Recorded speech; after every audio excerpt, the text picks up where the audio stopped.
Dear friends and students, I am Nakul. Welcome to Math Study Center. From thumbnail, you already know what I will discuss in this video. I have discussed every section very well. There are so many important examples, there are so many important exercises in this video which will be very helpful for all of you. So watch this video from first to last. If this video helps you even a little bit, give a thumbs up, leave your comment and share this video with all of your friends. Okay, let's start our discussion. Well, this is my third video on relation chapter, and in this video I will discuss about only two things. Number one, equivalence classes, and number two, congruence modulo M, and some important examples related to equivalence classes and congruence modulo M, and some important exercises which generally comes in your board exam. Okay, not only board exam but also in many competitive exams. Okay, let's start discussing one by one. First I will discuss equivalence classes. Equivalence classes definition: let R be an equivalence relation on a set A. R is an equivalence relation on a set A if any element small a belongs to capital A, then the set of all elements X belongs to A such that X are A is called equivalence classes of A and is denoted by this symbol. Okay, and this is mathematical definition of equivalence class of the element A. That means all those elements X belongs to class A such that X A belongs to our relation, equivalence relation R, and this equivalence relation is on the set A. Okay, understood? Now congruent modulo M. What is congruent modulo M? Let M be a positive integer and xy be any two integers. Okay, then x is said to be congruent to y modulo M, and that is written by this mod M if and only if x minus y divisible by M. Okay, understood? Now there are examples. First example, consider the relation R on set Z. Set Z is set of integers. That means Z is equal to 0, plus minus 1, plus minus 2, plus minus 3, dot dot etc. up to infinity. And R is, definition of R is all those order pair AB belongs to R if and only if A minus B is divisible by 2. Okay, then obviously R is an equivalence relation. How we will prove R is an equivalence relation? First, for equivalency we have to prove reflexivity, then symmetricity, and then transitivity. If R is an reflexive, symmetric and transitive, then we say R is an equivalence relation. So first, for reflexivity, all elements A belongs to R for all A belongs to Z, cause A minus A, this is equal to 0 and 0 is divisible by 2.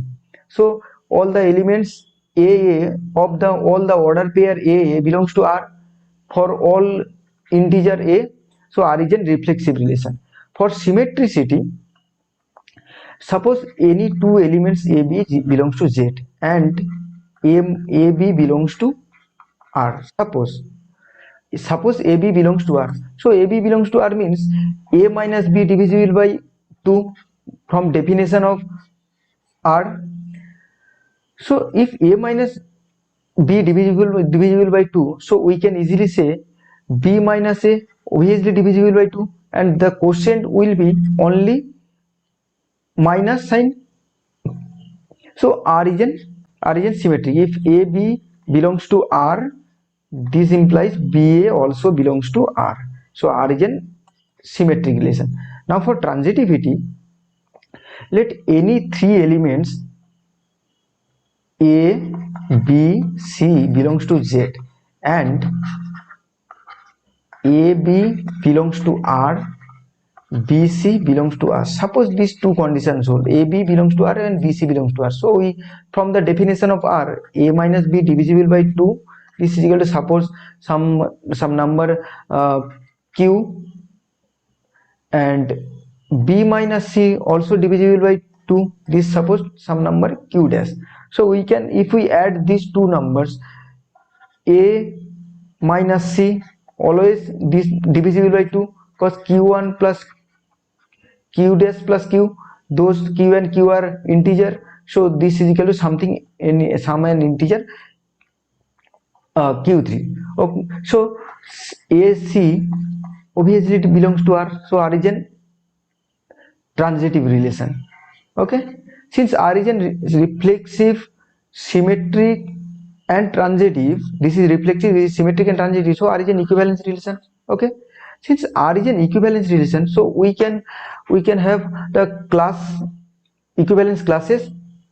For equivalence classes, first zero class. Zero class means all those elements X such that X are 0, this holds. That means all those elements such that X minus 0 divisible by 2, right? So all those, so this set, class 0 set will be 0 plus minus 2 plus minus 4 plus minus 6 plus minus 8 dot dot up to infinity. This set is called class 0. So we can write down class 0 set is equal to set of 2k. Okay, k belongs to integer set integer, this is equal to 2k this. Okay, understood? Class 0. Now coming to class 1. Class 1 means all those elements X such that X are 1, this condition holds. That means all those elements X such that X minus 1 divisible by 2. Okay, this implies this is equal to something, some number k1 belongs to integer set. Okay, that means all those elements X such that X is equal to 2k plus 2k1 plus 1, this is our set of class 1, right? So we can conclude class 1, this implies class 1 is this X such that X is equal to 2k k1 plus 1, this is equal to 2k plus 1. Okay, k belongs to k1 belongs to integer set. Okay, integer means 0 plus minus 1, integer means 0 plus minus 1 plus minus 2 plus minus 3 dot dot etc up to infinity. Okay, class 1 and class 0 will be the only two classes under this equivalence relation of this set A. Okay, now here there is an interesting thing. If we take addition of these two distinct classes, we will have class 0 union of class 1 is equal to whole integer set, right? And there is another interesting thing. This is in observation number 1, and observation number 2, class 0 intersection class 1, this is 5, right? Isn't it? Because class 0 containing only even numbers, right? Only even numbers, and class 1 containing only odd numbers. Okay, Now here are all the things I have discussed written. This is number 1, number 2. This is class 0, class 1, and this is class 0. Okay, got it? Now there is another example. Now there is, before another example, I have generalized the idea I have discussed now.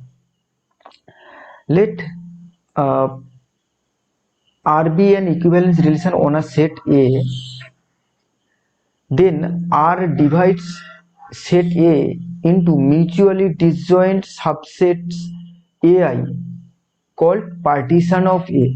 All the if R is an equivalence relation on set A, then and if R divides A into mutually disjoint subsets which are equivalence classes of this set, then this like this is A1, A2, A3, A4, A5, etc. If this are under this relation, there are only five equivalence classes: A1, A2, A3, and A4. Okay, this is then those classes will be mutually disjoint, and those A1, A2, A3, A4, A5 are called partitions of A. Now there is another thing. There is a condition number 1. All the elements of AI related to each other. Okay, for all I. Now and number 2, no elements of AI related to any elements of AJ. Like previous example, A1 means if I consider 0 class, then this was 0 plus minus 1 plus minus 2 plus minus 4 plus minus 6, etc. And if A2 is equal to class 1, then class 1 was a